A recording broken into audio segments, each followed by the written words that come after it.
There was actually three of us, and my dad there were six other sisters as well. So, when I was a kid, I would go to school myself. About 4 years old, my dad and mom showed me how to walk to the school. I had no idea that my dad was behind me. So starts from that.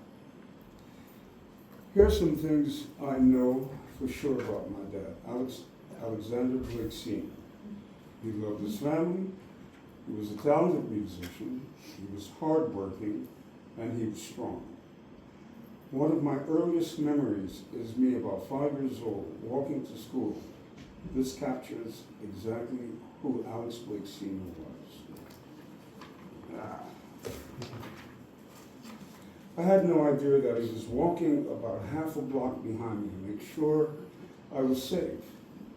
He was a dedicated family man who had our backs.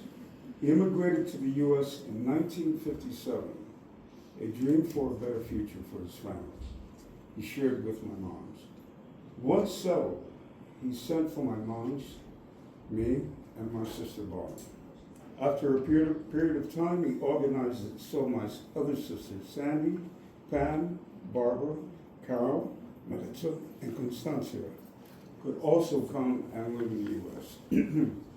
My father was born in Panama City in 1926 and grew up at a time when completing high school or going to college was not for the average Panamanian unless you worked in the Canal Zone or you were influential in some way.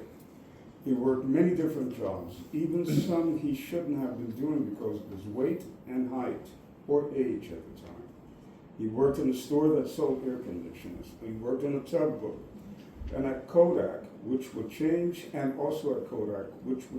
life in so many ways. This is where he learned about photography. Eventually building a dark room in our apartment, he was able to make a living this way, taking photos of weddings and people's social occasions. And if you knew my dad, when you went to their house, there were pictures all over the place. I mean, everywhere. I used to say, Pops, where else you going to put the picture? And he would look up at the ceiling. Thinking about putting pictures up there. But anyway, photography would become one of his long life hobbies that he loved. At the age of 25, he decided he wanted to learn an instrument. His choice being a trumpet. So he went to the Army base on the Canal Zone where they had a military band. But when he went there were no trumpets available. They could only offer him a trombone. So he took that instrument and he taught himself to play, mastering the instrument and learning how to read music. He became very much in demand, playing with many of the well-known Latin bands back then, and eventually became one of the major trombone players in Panama.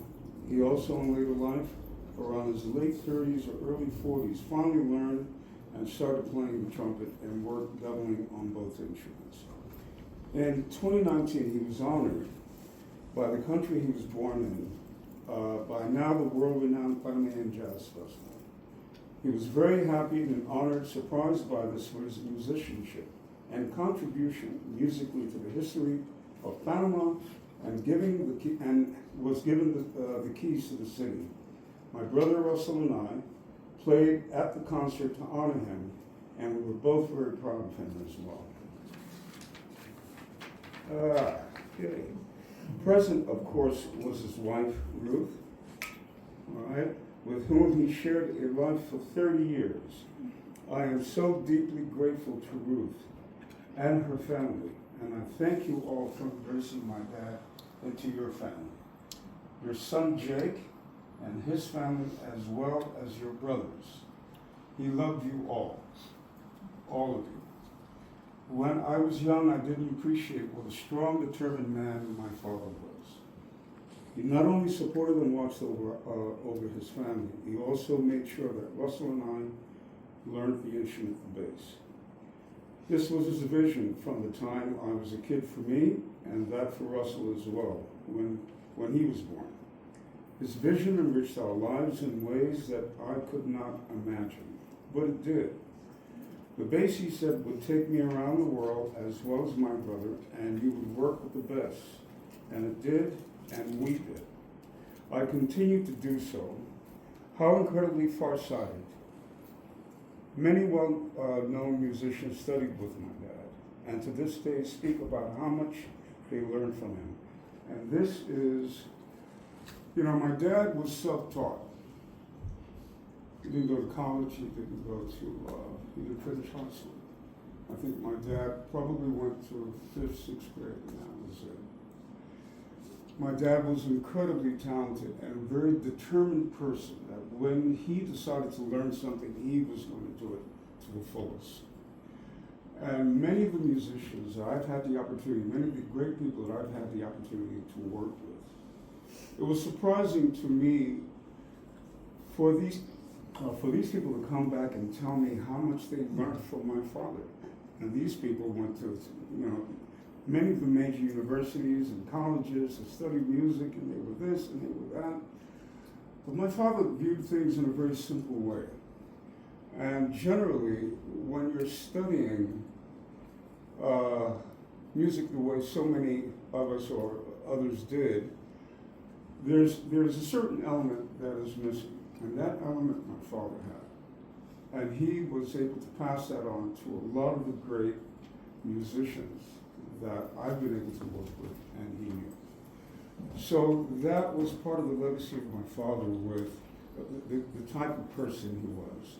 And whoever he met, people always enjoyed being with him. This was the kind of person he was. So I'm going to finish up. I have many great memories of my childhood. I remember seeing and watching the Panamanian Carnival for the first time, and my dad putting me up on his shoulders so I could see above the crowds. It was really exciting festival to watch, and him saying, "Look, that's the Mighty Sparrow performing." And for many of you who don't know who Sparrow was, he was one of the great, great calypso performers. And in the Panama Jazz Festival, you would have performers on a flatbed truck performing. So I was, my father put me on his shoulders, and I'm looking at this, kind of fascinated by everything that's happening. And he was pointing out all the different performers at the time that were the major performers. So that was something that was, unusual for me. It was really an exciting festival to watch, and him saying, "Look, that's the Mighty Sparrow." I also remember my dad taking me to movie theater for the first time. That was something incredible for me. And I remember going to big band rehearsals with him at the radio station where they would rehearse. I had a toy trombone that my mom and my father bought for me. And my father used to have at the end of his trombone a little, I guess you call it a tussle or something like that.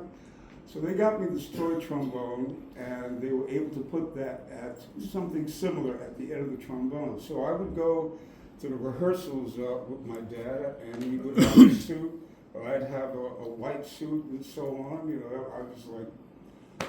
I was totally cool. I thought I was anyway. Yeah, move my dad. Yeah. Move out the way, please. Yeah, thank you very much. That kind of a thing. And so, at the time there was a musician named Victor Ball, who also helped my dad musically as well. And he was like the Duke Ellington of Panama. Right.